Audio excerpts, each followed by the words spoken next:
ఎందుకోసం చేస్తున్నారో తెలుసు. అది వేరే చాలా పెద్ద అకాడమిక్ డిబేట్, ఇది అకాడమిక్ అది చాలా పెద్ద ప్రజలు తొందరగా కరప్షన్. కాళేశ్వరం కరప్షన్ అయినా పాలమూరు రంగారెడ్డి కరప్షన్ అయినా అది ప్రజల్ని కూడా తాకుతుంది. ఎందుకంటే వాళ్ళు కూడా ఓటుకు డబ్బు తీసుకుంటారు. ఓటుకు ప్రింటింగ్ మిషన్ లేవు, కేసీఆర్ ఇంట్లో లేవు, రేవంత్ రెడ్డి ఇంట్లో లేవు, లేకపోతే నరేంద్ర మోడీ ఇంట్లో లేవు. ఇక్కడి నుంచే తీసుకొచ్చి ఇవ్వాలి, ఈ ప్రాజెక్టులు కాంట్రాక్ట్ నుంచే ఇవ్వాలి. ఏ కరప్షన్ దాని గురించి ఎంత చర్చిస్తే అంత మంచి. అంటే భారీ నీటిపారుదల ప్రాజెక్టులు ఏ పట్టేదే ఇప్పుడు ఒక వనరు. ఇంతకుముందు ప్రజల దగ్గర తీసుకునే వాళ్ళు, కానీ ఈ భారీ నీటిపారుదల ప్రాజెక్టులు అంటేనే భారీ కమిషన్లు.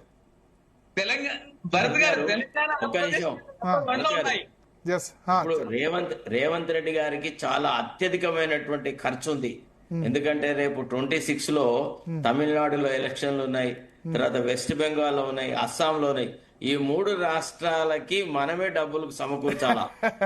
ఇది వాస్తవం. తమిళనాడు డిఎంకే ఉందిలేండి, డిఎంకే వాళ్ళు చూసుకుంటారు. డిఎంకే ఉన్నా కేరళలో పెద్దగా ఖర్చు ఉండదు, వెస్ట్ బెంగాల్ లో వాళ్ళు లేరు, అస్సాంకు పెట్టాలి ఖర్చు. అస్సాంలో కూడా పెద్ద ఖర్చు కాదు. స్టేట్ గా తమిళనాడు డిఎంకే చూసుకుంటారు, అక్కడ పవర్ లో ఉన్నారు కదా. అస్సాంలో మెయిన్ ప్రతిపక్షం కాంగ్రెస్, అదే అస్సాంలో పెట్టాలి. అస్సాం ఇక్కడ నుంచి పెట్టాలి. ఇప్పుడు కాంగ్రెస్ గెలుస్తానని పైసలు ఖర్చు పెట్టట్లేదు, బీజేపీ రావద్దని ఖర్చు పెడుతుంది. వాళ్ళ అక్కసంతా కేరళలో పెట్టాలి. కేరళలో కూడా ఖర్చు పెట్టాలి, బట్ కేరళ కొంచెం తక్కువ. అక్కడ ప్రజలు కరప్ట్ కాలేదు. సదర్న్ స్టేట్స్ లో దక్షిణాది రాష్ట్రాల్లో పొలిటీషియన్స్ ప్రజలు తక్కువ కరప్ట్ అయింది కేరళ. అదొకటి. సరే, అది వేరే టాపిక్. కానీ ఒకటి భరత్ ఒకటి ఇంతకుముందు గవర్నర్ అడిగింది, సార్ అడిగింది, శరత్ గారు అడిగింది, టిఆర్ఎస్ ఉంటే బాగుంటుండేనా అని. నిజంగా టిఆర్ఎస్ ఉంటే బాగుంటుండే, కానీ వాళ్ళు వ్యూహాత్మకంగానే వెళ్ళిపోయారేమో అనిపిస్తుంది నాకు. ఈరోజు రేవంత్ రెడ్డి గారి స్పీచ్ విన్న తర్వాత ఆయన పూర్తి అక్కడ కౌంటర్ ఇచ్చే అవకాశం కూడా లేదు. అంత డీటెయిల్ గా అన్ని ఆధారాలతో మాట్లాడింది ఆయన. చూరాల నుంచి వీళ్ళు ఎందుకు మార్చారు, తర్వాత పాలమూరు రంగారెడ్డిలో వీళ్ళు చేసినట్టు మోసాలు ఏంటి, వీళ్ళు పాలమూరు రంగారెడ్డిలో వీళ్ళు ఇంత ఖర్చు పెడితే వాళ్ళు ఏమేమి చేశారని అట్లీస్ట్ డిస్ట్రిబ్యూటరీ కెనాల్స్ ప్లాన్ కూడా లేకుండా వాళ్ళు 27,000 కోట్లు ఖర్చు చేస్తే దానికి ఏం అనుసరిస్తుంది కేసీఆర్ బృందం కానీ హరీష్ రావు బృందం కానీ. ఒకవేళ వాళ్ళు ఉంటే ఇంకా రెచ్చిపోతుంది రేవంత్ రెడ్డి. వాళ్ళు లేరు కాబట్టి ప్రశాంతంగా మాట్లాడిండు, అకాడమిక్ గా చెప్పిండు. లాస్ట్ లో ఆయన కూడా నోరు జారినంత అవసరం లేకుండే. నాలుక కోస్తానడమే కాకుండా వాళ్ళందరూ ఎవరు బిడవలం పంపించిన ఉర్దూలో మాట్లాడండి. ఆయన అంత బుద్ధులు మాట్లాడాల్సిన అవసరం లేకుండే. ఆయన చాలా డిగ్నిఫైడ్ గా మాట్లాడండి లాస్ట్ దాకా. దీనికి అంటే మనం క్లోజ్ చేసే ముందు హరీష్ రావు కౌంటర్ ఇచ్చారు. హరీష్ రావు మాట్లాడింది నేను చెప్తాను. అసెంబ్లీ వేదికగా రేవంత్ రెడ్డి చేసిన వ్యాఖ్యలపై బీఆర్ఎస్ ఎల్పీ ఉపనాయకులు హరీష్ రావు ధ్వజం. నేడు అసెంబ్లీలో రేవంత్ రెడ్డి అత్యంత జుగుప్సాకరమైన అసభ్యకరమైన భాషలో అబద్దాల వరద పారించాడు. అసెంబ్లీలో అబద్దాలకు ఆస్కారం లేదంటూనే ఆశాంతం అబద్దాలనే ప్రయోగించాడు. ప్రజాస్వామ్య దేవాలయమైన అసెంబ్లీ వేదికగా బడివే వంటి పరమ బూతు పదాన్ని ప్రయోగించిన రేవంత్ రెడ్డి బేషరతుగా క్షమాపణ చెప్పాలి. మీరు అన్నట్టు అన్ని బాగానే మాట్లాడారు కానీ బడివా అని మాట్లాడేది లేకుండా ఈ రకమైన రేవంత్ భాషను సభ్య సమాజం క్షమించదు. నాలుకకు వస్తానంటూ హింసాత్మకమైన నేర ప్రవృత్తితో అసెంబ్లీలో మాట్లాడడం రేవంత్ రాజకీయ నీచత్వాన్ని పరాకాష్ట. ఈ 2 మాటలు వాడది లేకుంటే దాన్ని బహుశా స్పీకర్ రికార్డు నుంచి తొలగిస్తారు. ఆబ్వియస్లీ ఎవరు అవతల ఆపోజిషన్ ఎవరు లేదు కాబట్టి అడగది లేకుండా, బట్ మాట్లాడేది లేకుండే యథేచ్ఛగా బ్రూతులు ప్రయోగిస్తుంటే స్పీకర్ గారు వారించకపోవడం అత్యంత దురదృష్టకరం.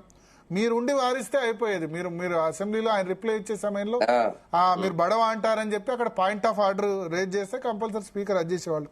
మీరు లేకుండా మరి అది హరీష్ రావు గారి నిర్ణయం కూడా అనుకోండి. కేసీఆర్ నిర్ణయం లేదే అసెంబ్లీ మొత్తం బైకాట్ చేయరు. బీఆర్ఎస్ చేసిన న్యాయ పోరాటం ఫలితంగా రాయలసీమ లిఫ్ట్ ఇరిగేషన్ పై ఎన్జీటీ స్టే ఇస్తే అది తన ఘనకార్యంగా రేవంత్ ప్రచారం చేసుకోవడం సిగ్గుచేటు. ముమ్మాటి తప్పు హరీష్ రావు చెప్పడం ఆయన సిగ్గుచేటుంది. నేను చెప్తాను ఆయనకు సిగ్గుచేటుంది. ఎందుకంటే రాయలసీమ లిఫ్ట్ ఇరిగేషన్ విషయంలో పూర్తిగా కేసీఆర్ గవర్నమెంట్ జగన్మోహన్ రెడ్డికి కోఆపరేట్ చేసింది. అది టెండర్ ఫైనల్ అవుతున్న రోజు నేను ఒక జర్నలిస్ట్ గా నేను లైవ్ ఇచ్చి మొత్తం ఆ రోజంతా రచ్చ చేస్తే కూడా ఈ గవర్నమెంట్ స్పందించలేదు. పైగా ఎన్జిటి స్టేకి వీళ్ళు కారణం కాదు భరత్. పాలమూరు జిల్లాకు సంబంధించినటువంటి 2-3 రైతులు కారణం. తర్వాత దానికి ఇంకొంతమంది ఇంప్లీడ్ అయ్యారు. నాగం జనార్దన్ రెడ్డి సార్తో సహా చాలా మంది ఇంప్లీడ్ అయ్యారు అందులో. కానీ ఫస్ట్ ఎన్జిటికి పోయింది శ్రీనివాస్.